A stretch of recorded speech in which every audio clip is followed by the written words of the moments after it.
Decifrando o passado. Existe um poderoso grupo na Igreja Católica. We are God's hands. We are the people to do God's work. Chama-se Opus Dei. This Pope was pointing his finger at this group and saying, this is the way to go. No livro O Código da Vinci, eles são retratados como vilões. It hurts me to see my family of Opus Dei be treated like some kind of mafia, which is ridiculous. Já foram chamados de grupo secreto e seita. You give up your life, you give up any money, you give up everything. It was a fear of hell that allowed me to stay for so long. Foram atribuídos a eles rituais de autoflagelação. I don't do it because I like it. I do it because I dislike it. Isso forçou o Opus Dei a se pronunciar. We have a message that society wants to hear. We want to get our message across. Qual será de fato a verdade sobre o Opus Dei?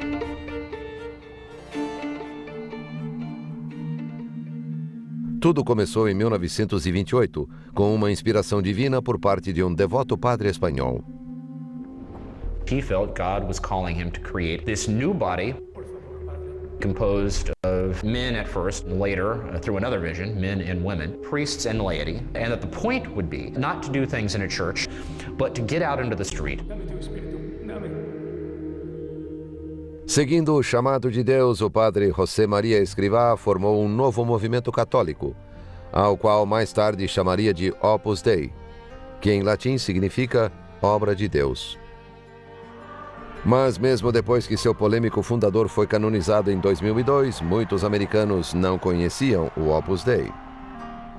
Isso até o Código da Vinci ser publicado um ano depois. Esse romance é uma grande conspiração fictícia que mistura arte, cristianismo, história e assassinato. Escrito por Dan Brown, o livro vendeu mais de 40 milhões de exemplares pelo mundo.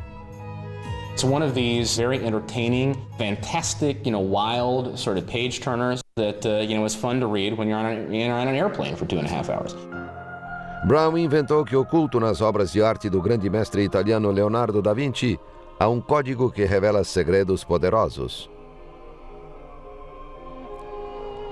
Nessa ficção, Maria Madalena teria dado à luz um filho de Jesus Cristo, segredo que por séculos a Igreja teria ocultado. Inconceivable, preposterous, the things that he says put as facts in the book about history. The sad thing is that many people get confused in this kind of type of faction, this mystery of fact and fiction, and people can't distinguish. Nessa mistura de fatos e ficção está o modo como o romance retrata o Opus Dei. O Código da Vinci associa uma sinistra conspiração global às lideranças do grupo. Seu líder é retratado como um vilão diabólico. No centro desse complô macabro está um violento monge do Opus Dei, que não hesita em matar.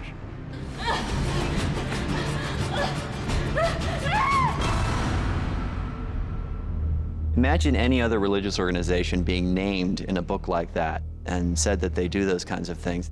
People would be outraged, and yet, because Opus Dei, I think, is this conservative Catholic group, somehow that's just sort of been ignored. As a Catholic, it hurts me to see Jesus kind of dragged through the mud in a certain kind of way, as he is in the book. It hurts me to see my family of Opus Dei be treated like it's some kind of mafia, which is ridiculous. O Código da Vinci também, de modo dramático, retrata o ritual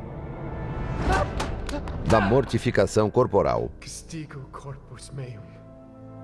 Hollywood aumentou a notoriedade do Opus Dei com a sua versão cinematográfica do Código da Vinci.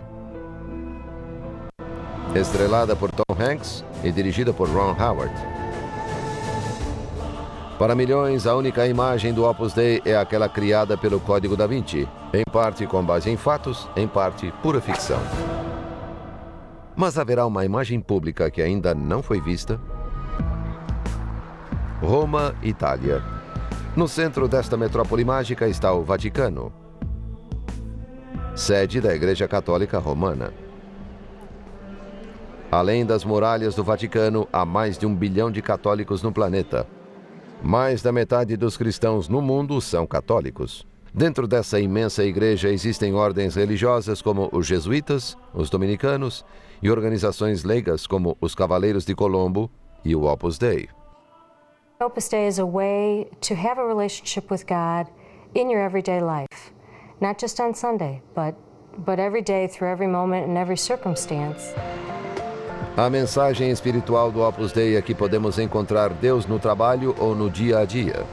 Que leigos em suas profissões seculares podem aspirar à santidade, a uma vida santa, e assim transformando o mundo à sua volta.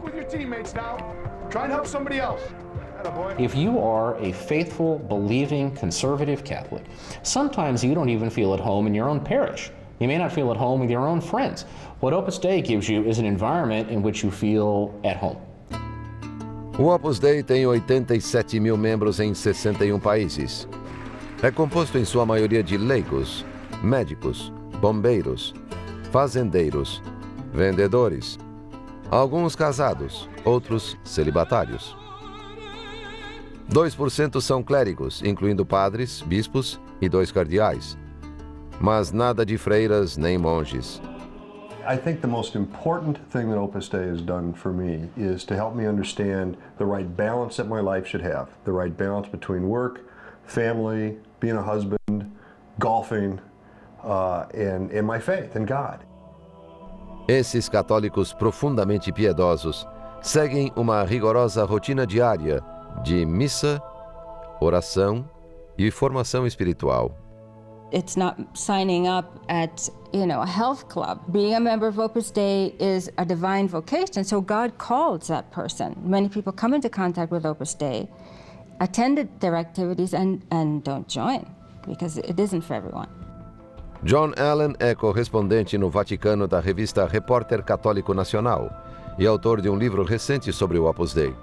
There are all kinds of Catholic liberals around the world who have never met an Opus Dei member, never been to an Opus Dei center, never read a book by Escrivá, who nevertheless are profoundly convinced that Opus Dei is something evil.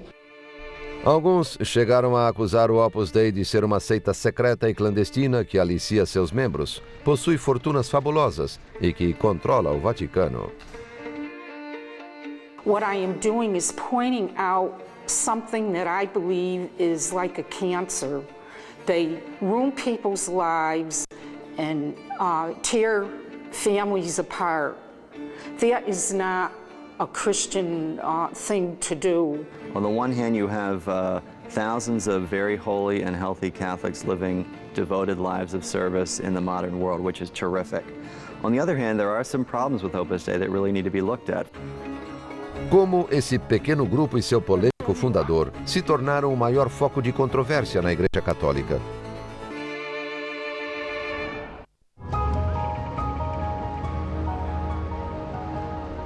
Vaticano, setembro de 2005. Em um nicho externo da Basílica de São Pedro, uma estátua de mármore de 5 metros do fundador do Opus Dei, São José Maria Escrivá, foi inaugurada e abençoada pelo Papa Bento XVI durante uma cerimônia especial. O prelado do Opus Dei e seu vigário-geral em todo o mundo é o bispo espanhol Dom Javier Echevarría, membro desde 1948, além de amigo e secretário particular de São José Maria. Così si comportava con nell'interra e così fa adesso in cielo con la perfezione propria delle anime che godono della visione di Dio. L'immagine che oggi contempliamo ne è un segno eloquente. Personagem de grande magnetismo, São José Maria e a história do Opus Dei são inseparáveis. Espanha, país europeu de 42 milhões de pessoas, 90% das quais católicas. Em 1902, José Maria Escrivá de Balaguer nasceu em uma piedosa família católica. Na adolescência, Escrivá entrou para o seminário e, aos 23 anos, foi ordenado padre. He was a person with a tremendous faith able to do anything to accomplish or to follow that faith. O fato culminante na vida do jovem padre ocorreu em 2 de outubro de 1928. Durante um retiro em Madrid, ele ouviu badalar de sinos e foi agraciado com uma visão. Ele acreditou ser uma intervenção divina. Essa visão se tornaria o Opus Dei. Amo al Opus Dei con todo mi corazón. En cuanto es un instrumento para servir a la Iglesia, para servir a las almas, para contribuir a la paz y a la felicidad de las criaturas todas, al bienestar del mundo, también material. Per fare un'opera della portata dell'Opus Dei aveva bisogno di strumenti forti. Per far palanca bisogna che ci sia una barra di acciaio, no? Però era al tempo stesso molto umile. Em 1933, José Maria criou o primeiro centro do Opus Dei em um pequeno apartamento em Madrid. A Academia DYA tornou-se uma residência universitária e local de atividade apostólica. Hardly anyone was joining Opus Dei, and those who did, some of them didn't stick around. And he's talking about Opus Dei as something that God has given to the church and that will last for centuries and forever. He's just a Spanish priest living in Madrid with a handful of people around him. And now that takes incredible faith. Enquanto José Maria lutava para manter seu pequeno grupo, a Espanha mergulhava no caos.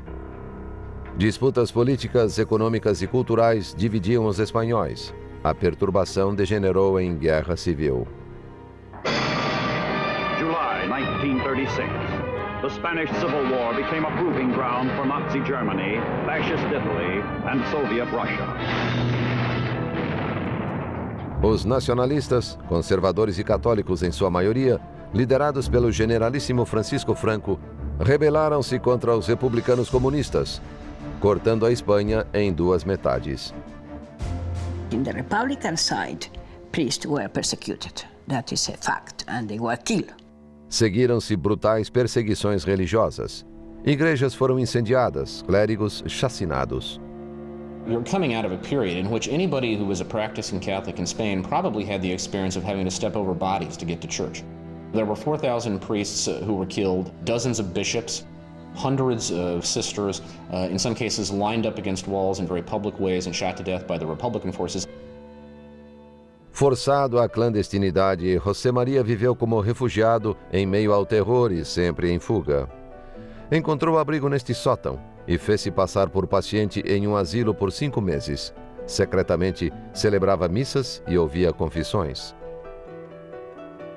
He was carrying on his apostolic work as if nothing had happened. That he had the sense that he was doing something God wanted him to do and that nothing could stand in his way. Em março de 1939, os nacionalistas emergiram vitoriosos. Franco assumiu o poder como ditador e governou a Espanha brutalmente por 36 anos. People had paid in their own blood for their fidelity to the church. And so there was an enormous upsurge of Catholic pride, and there was an enormous upsurge of Spanish nationalism tied in the symbol of Franco. São José Maria e o Opus Dei já foram acusados de apoiar o regime fascista e repressor de Franco. È logico che i vescovi o che la Chiesa a un certo momento fossero più propensi a quelli che non li attaccavano. Questa è la realtà, no? Non è nessuna opzione politica, è una opzione di sopravvivenza della fede. I think the fairest thing you can say is that Escrivá was neither pro-Franco nor anti-Franco. It's a fair matter for debate that he should have been more anti-Franco, particularly as the injustices of the regime became clear. He was trying to follow his vision, and his vision was that as an organization, Opus Dei was simply going to stay out of the political fray. No dia em que a guerra acabou, José Maria contemplou as ruínas da Academia DYA. Mas 3 anos de conflito sangrento não destruíram sua visão para o Opus Dei. Mais tarde, em 1939, ele publicou Caminho, um livro com 999 sentenças ou pontos de reflexão. Se não te levantas a uma hora fixa, nunca cumprirás o teu plano de vida. Obediência, caminho seguro. Obedecer cegamente ao superior, caminho de santidade. He was writing things to encourage at specific moments this soul or that soul, and he was coming up with ideas that would help those people. Caminho revela o projeto espiritual de São José Maria e do Opus Dei, apresentando tópicos como caráter, oração e tática, sem esquecer a privacidade do grupo. Não exibas facilmente a intimidade do teu apostolado. Não vês que o mundo está cheio de incompreensões egoístas? It is a foundational document for them. There isn't anything else. He did write a lot of other books later on in life, but this is the one that I would have thought that they carried in their pocket. It's the Opus Dei's equivalent of Chairman Mao's Little Red Book. Em 1941, o Opus Dei tinha 50 membros. Na comunidade católica de Madrid, murmurou-se sobre um grupo sectário e clandestino de católicos. There's been misunderstanding about what Opus Dei is about. This looks like they're being secret, but they're not really secret. They are just normal Christians. And people are unfamiliar with this way of doing holiness. Essa busca pela santidade começou a chamar a atenção. O Opus Dei estava crescendo. A Sociedade de Jesus, ou Ordem dos Jesuítas, que tinha uma enorme presença no fervoroso catolicismo espanhol, julgou o crescimento do Opus Dei suspeito e se opôs a ele. The root charge was that Opus Dei was a secret Catholic sect that was attempting to destroy the Jesuits, was attempting to divide the parishes, and somehow take control of the Spanish Church. The great historical irony here, of course, is that many of the same charges were made against the Jesuits back in the 16th century when they were founded, and they were the new kid on the block. Inabalável, o padre José María buscou reconhecimento além da Espanha. Escrivá knew that if he was going to expand anywhere, he had really to become a papally approved institution. In order to do this, he needed to go to Rome. So he sent his right-hand man, Álvaro del Portillo, to work towards a recognition. But let's not kid ourselves. I mean, in part, it was also to be present at court, to learn the rhythms and the psychology of Vatican politics, to be able to make points. Opus Dei's leadership has always been very adroit at knowing how to move the levers of power. Com a bênção do Papa Pio XII, o Opus Dei recebeu permissão para se expandir pelo mundo afora. A mensagem do Opus Dei criou raízes. Dos anos 50 aos anos 70, ela conquistou 60 mil membros em 32 países, inclusive os Estados Unidos. Faculdades foram fundadas por membros do Opus Dei. Lançaram-se atividades apostólicas e programas de caridade. Liderando essa campanha de espantoso crescimento estava São José Maria, carismático, encantador, apaixonado. I don't think that you can explain the dramatic worldwide diffusion of Opus Dei in a very short arc of time without there having been something about this man that attracted people. When you get a highly charismatic person who founds a new movement, there tends to be reverence for that person. In the case of Escrivá, it seems as if he encouraged it. He certainly didn't discourage it. Em 26 de junho de 1975, após uma reunião matinal com membros femininos, José Maria voltou para a Vila Tevere, sede global do Opus Dei em Roma. Desmaiou neste quarto e morreu de infarto. Tinha 73 anos. En primer término, tengo que agradecer a Dios nuestro Señor estos 50 años de labor. Como un borriquito estoy delante de Dios, tirando del carro. Ese ha sido el oficio al que yo me he dedicado. O padre Álvaro del Portillo, ex-engenheiro ferroviário, sucedeu José Maria como prelado do Opus Dei. È apparso alla luce quando è morto il fondatore. Tutti abbiamo capito che lui era il degno successore, non c'era altro. Hoje, no subsolo da capela de Nossa Senhora da Paz, em Vila Tevere, jazem os restos mortais de São José Maria Escrivá. It was just incredible that he could be fiery, he could be funny, he was warm, a man who was really a volcano of love of God. He would mention the weight that he felt on his shoulders being the founder of Opus Dei. He knew that he has to accomplish God's will. I've always thought he was a saint, very, very holy. No entanto, os detratores de São José Maria retratam-no de modo mais crítico, lado negro. He was very volatile. Had a mean temper. He could be nasty to people, especially to subordinates. His reprimands were very serious and were strong, and he has a forceful character. He's always struck me, he came across to me as a vain man, very concerned about his self-image, very concerned really about the people should know that he was a holy man. Hijos míos, mis palabras son palabras sobrenaturales, son palabras de amor para todos. Yo no he querido en mi vida mal a nadie. Quiero bien a todos. Y ahora sí. If you think of him as a loving father, then you tend to forgive them and just sort of, chalk it up to him being a character. If you think of him as somebody who's running a secretive, controlling organization, then you would see it as another kind of, deep-seated personality flaw. O grande legado de São José Maria são os 87 mil membros do Opus Dei, mas as práticas de alguns deles despertaram ceticismo e suspeita.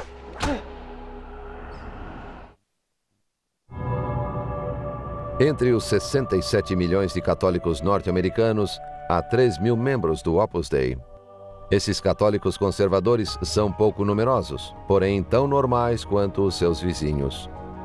I'm a wife, I'm a mother, I'm a plastic surgeon, and I am a member of Opus Dei. I am Vice President of Human Resources. I'm a college president. I'm an educator, a coach. I'm a retired guy. I'm an engineer. I run around a lot. You get the full gamut, I think, of personalities and professions. The one thing we have in common is we want to live our faith on a serious basis every day.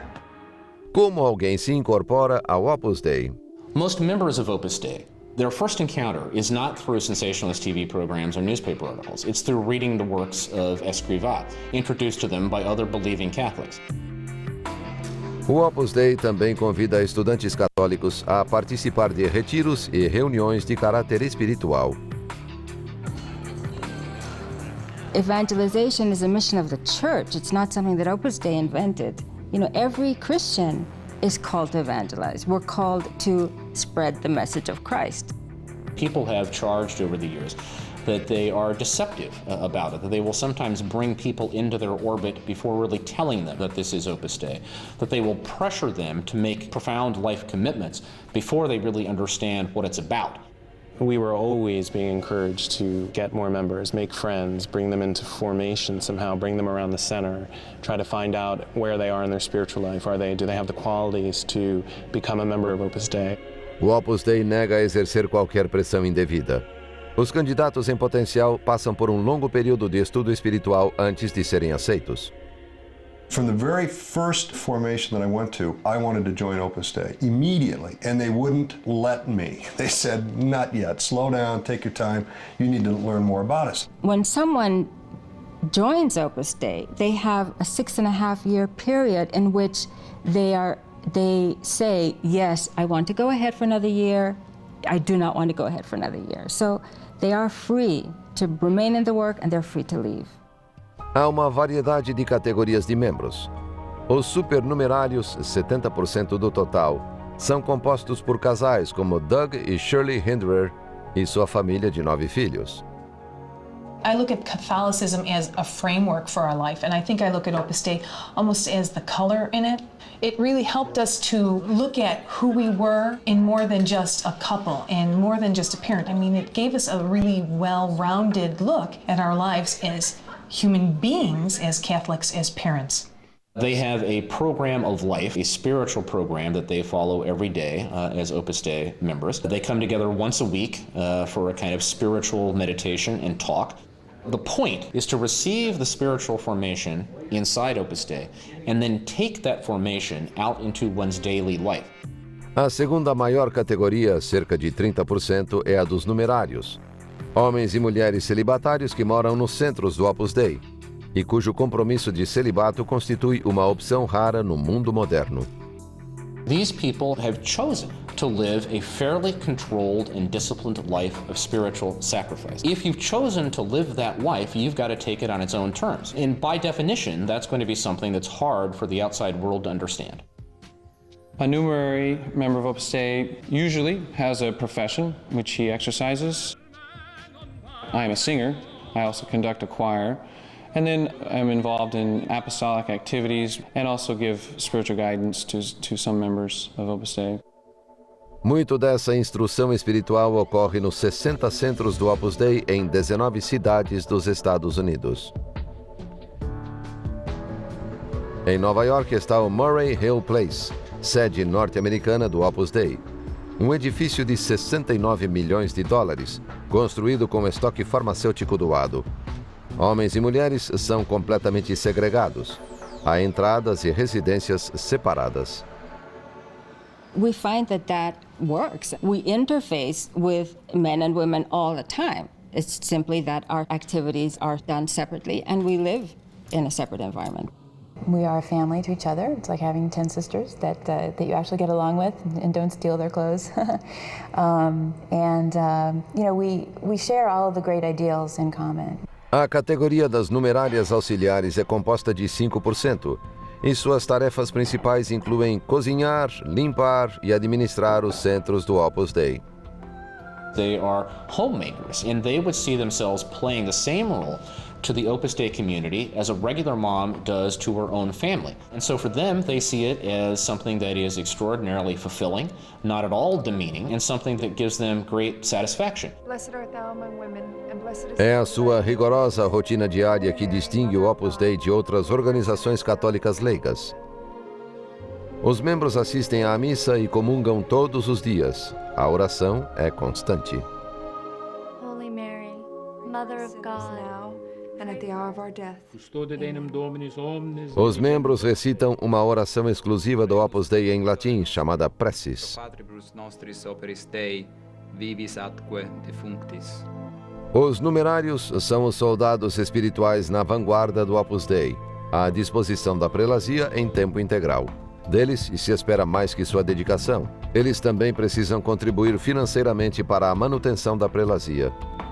All the numeraries of Opus Dei, we receive a salary and we pay from our salary. Obviously, we pay for our personal needs, whatever our expenses may be. And as a rule, we give everything else to supporting Opus Dei and the apostolates. In their defense, that's what the apostles did. The apostles lived sort of communally. The early Christian church did that. They cared for one another. So, in a sense, you could say they're living more Christian than other Catholics are. Talvez o aspecto mais polêmico da vida no Opus Dei seja a prática da mortificação corporal, atos de autonegação ou dor voluntária como penitência, uma espécie de sacrifício corporal. Amen. I think the first thing to understand about corporal mortification is that it is a spiritual discipline with a rich and long history in the Catholic Church, and that it is practiced by plenty of people outside Opus Dei. Mother Teresa used a small whip. Padre Pio used the hair shirt and the whip and the cilice. And it has always been understood by a certain kind of Catholic spirituality as a way to participate in the suffering of Christ on the cross. Secondly, as a reminder of the pain and suffering of the world, and a kind of taming of the flesh. No Código da Vinci, o monge vilão Silas pratica uma forma dolorosa e sangrenta de mortificação. Mas todos concordam que essa descrição dada pelo romance é exagerada.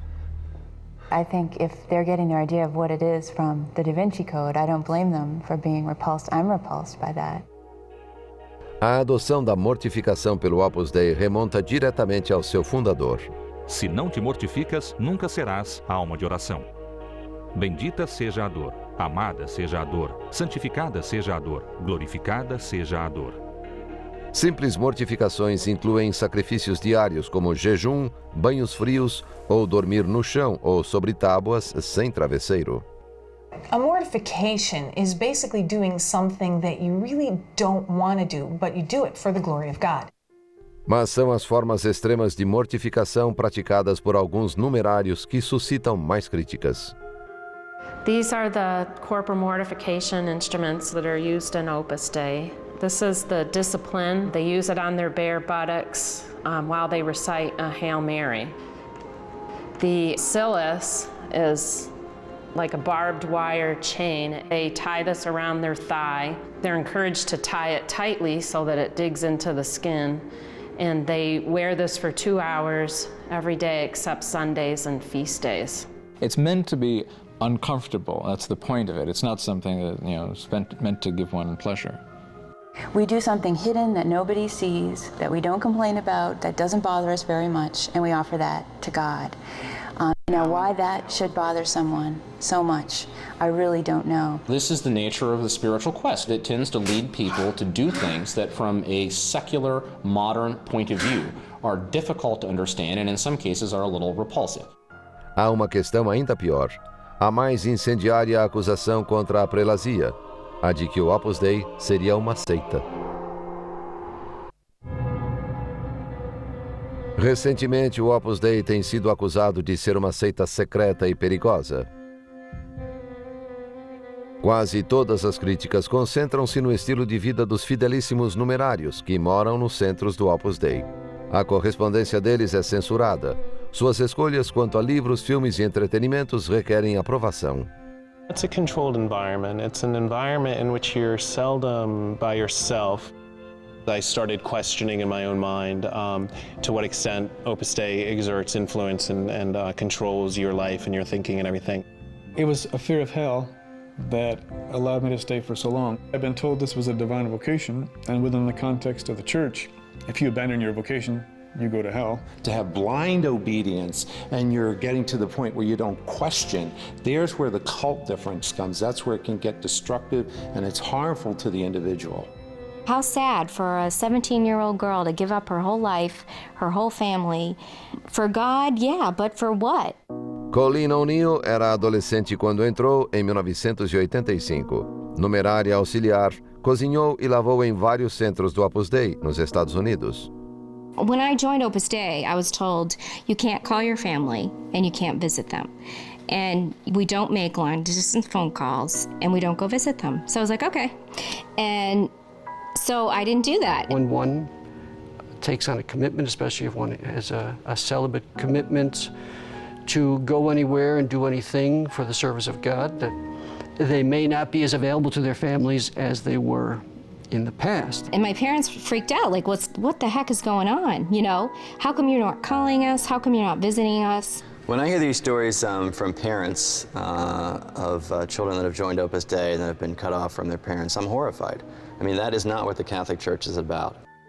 O Opus Dei nega que seus membros sejam afastados de suas famílias. They have another family too that they have acquired by free choice. They have commitments to that family and they have to balance them like any married person who gets married and has to balance two families. Apesar das dúvidas sobre seu compromisso vitalício com o Opus Dei, O'Neill seguiu fielmente sua vocação. I'm in this forever because you think God called you to this and you know, come hell or high water, you're going to be faithful. You're going to stick it out for the rest of your life. When you're dealing with the cult dynamic, there's total control of information, not only externally in the physical environment, but there's internal control in terms of one's communication with oneself. You don't have the psychological freedom to leave, and that's almost like being in a prison that you don't know you're in, and you can't get out. Depois de 20 anos dentro do Opus Dei, O'Neill tomou uma decisão drástica. I learned, hey, I'm under mind control here, and this just isn't right.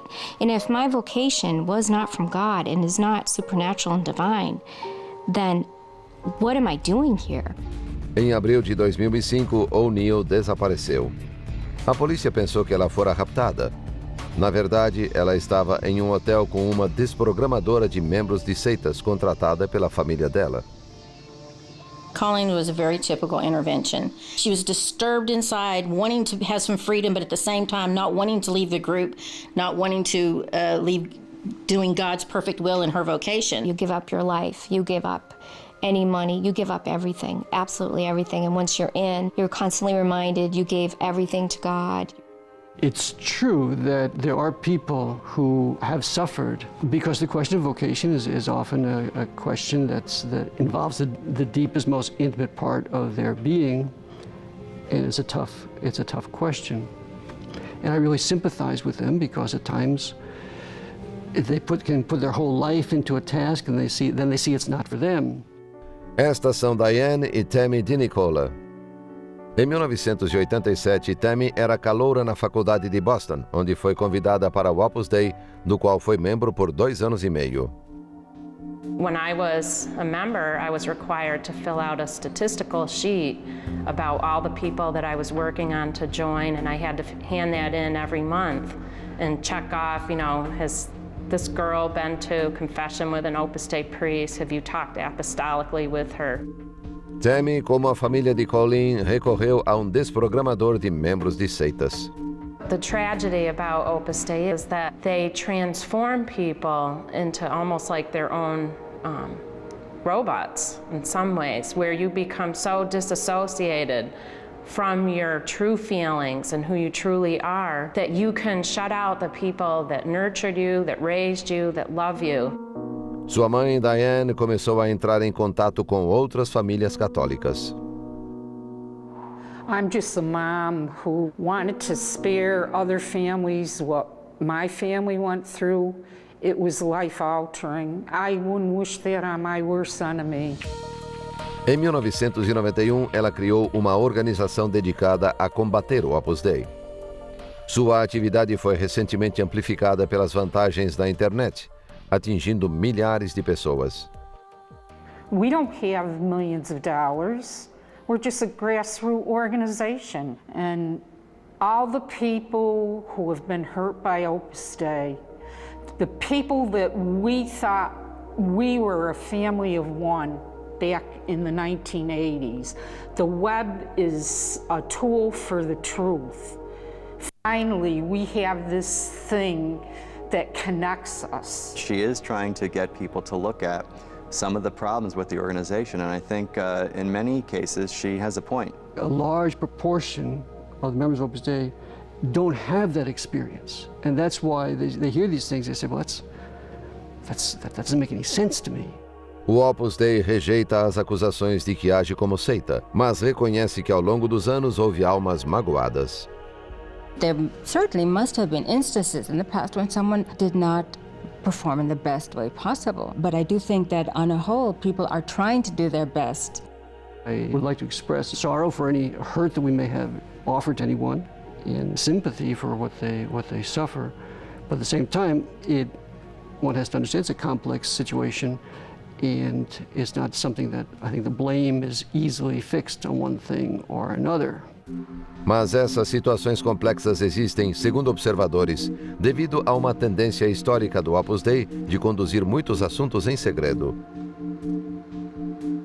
Há muita gente santa que não entende o teu caminho. Não te empenhes em fazer que o compreendam. Perderás o tempo e darás lugar a indiscrições. Escrivá was so, I would say, almost paranoid about protecting the identity of Opus Dei. He was very, very leery about any kind of collaboration with any other groups in the church on the fear that Opus Dei would be assimilated to one of these other groups. As finanças do Opus Dei também são um assunto privado. Há muita preocupação com o tamanho de sua riqueza e o quanto ela influencia a Igreja Católica.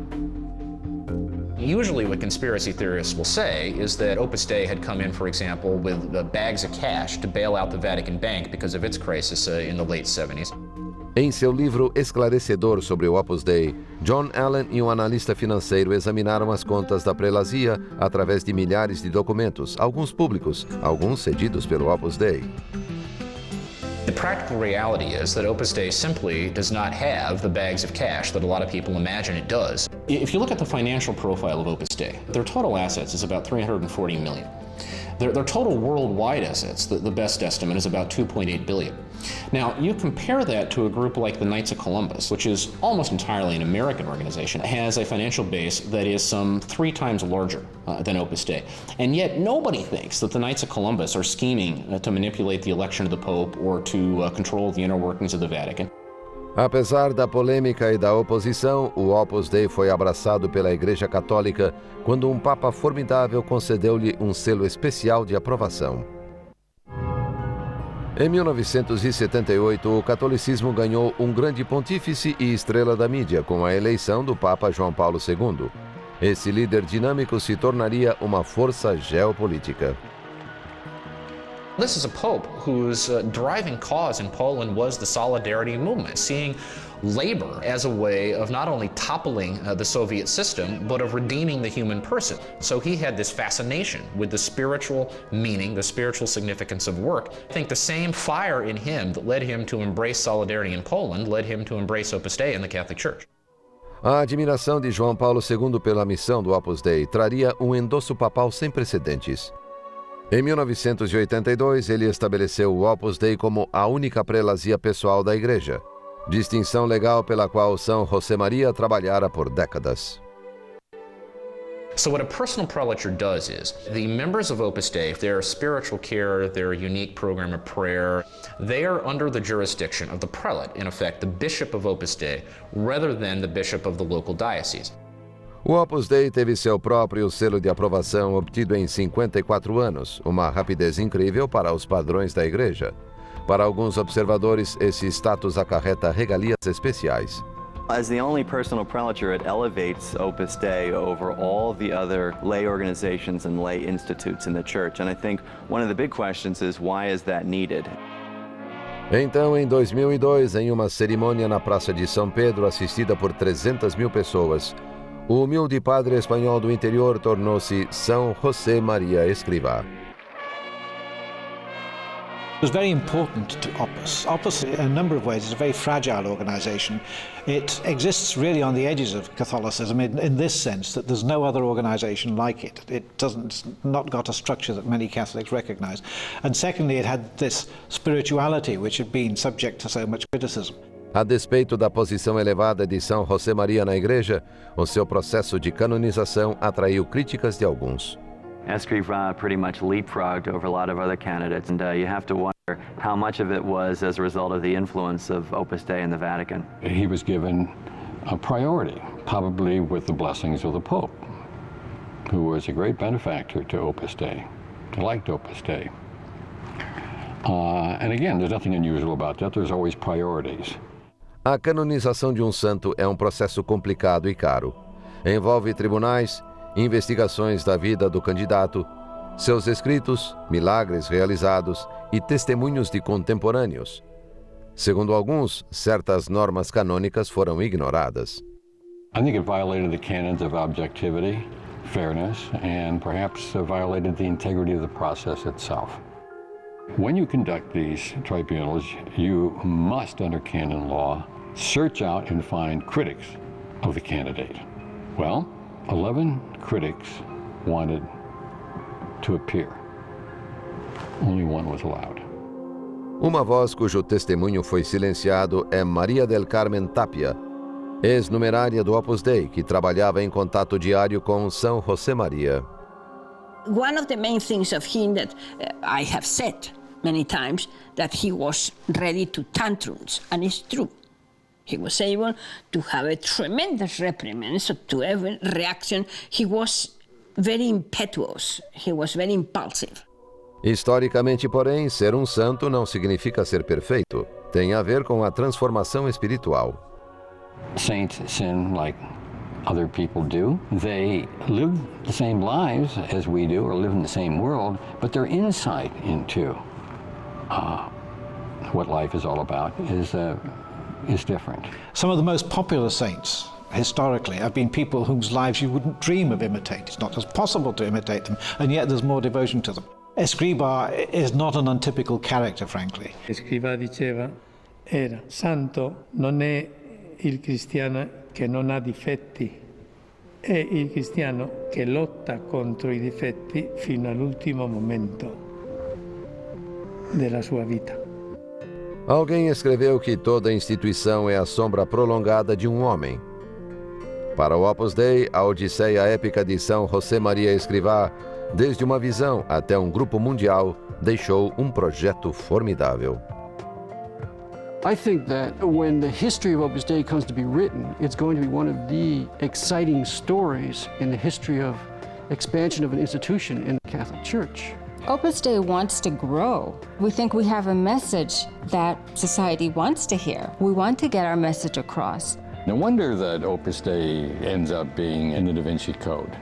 And no wonder it becomes a metaphor for secret and threatening societies. They've created that themselves. They can change it. It's the same today that was 50 years ago. For God's sake, if they have to survive, they have to change. Because life is a constant change. Certainly we've learned many things over these last 50 years of doing Opus Dei in the United States. We're doing a lot better, we're learning many things, and I hope that problems will diminish. Opus Dei is saying that the conversion of the secular world can't be done by a caste of people wearing Roman collars, standing on the outside and wagging their fingers at it. It's got to be done by lay people who live and move inside that secular world. That is the perennial challenge facing the Church. The jury is still out on whether or not it's actually going to work.